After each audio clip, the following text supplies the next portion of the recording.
Magandang araw sa inyong lahat, kapayong amiga.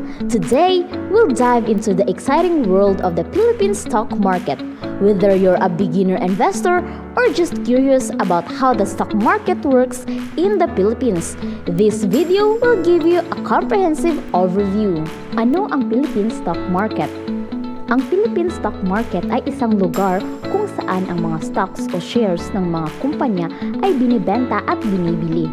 Ang pangunahing layunin nito ay makalikom ng pondo para sa mga kumpanya at magbigay ng pagkakataon sa mga tao na makibahagi sa paglago ng mga negosyo. Key players in the Philippine stock market. PSE, Philippine Stock Exchange.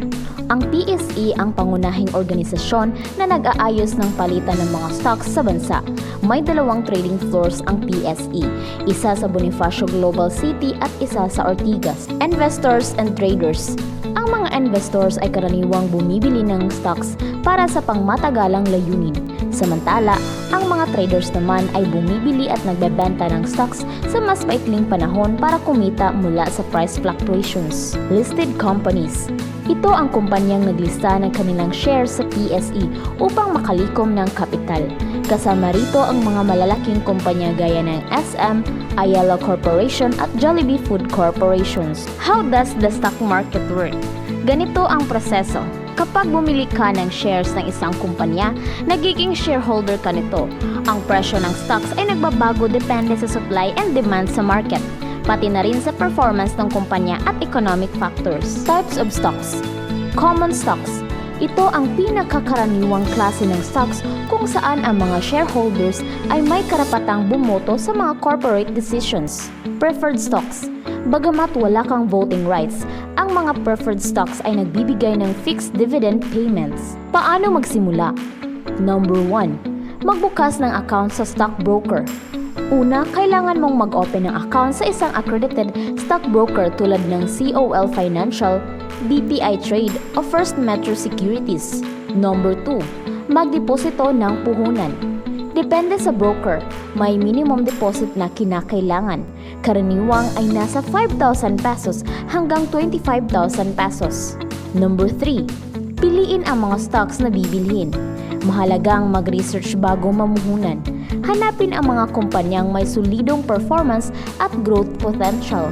Benefits of investing in the stock market. Capital appreciation. Habang tumataas ang presyo ng stocks na pagmamay-ari mo, lumalaki rin ang iyong puhunan. Dividends. Ang ibang kumpanya ay nagbibigay ng parte ng kanilang kita sa mga shareholders sa anyo ng dividends. Liquidity. Mabilis mong mabebenta ang iyong stocks kapag kailangan mo ng cash. Risk involved. Hindi laging pataas ang stock market. Narito ang ilan sa mga panganib na dapat mong malaman. Market volatility. Ang presyo ng stocks ay pabago-bago, kaya posibleng malugi ka kung bibili ka sa mataas na presyo at magbebenta sa mababa. Economic factors.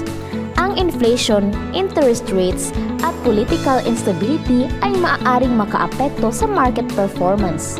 Company-specific risk.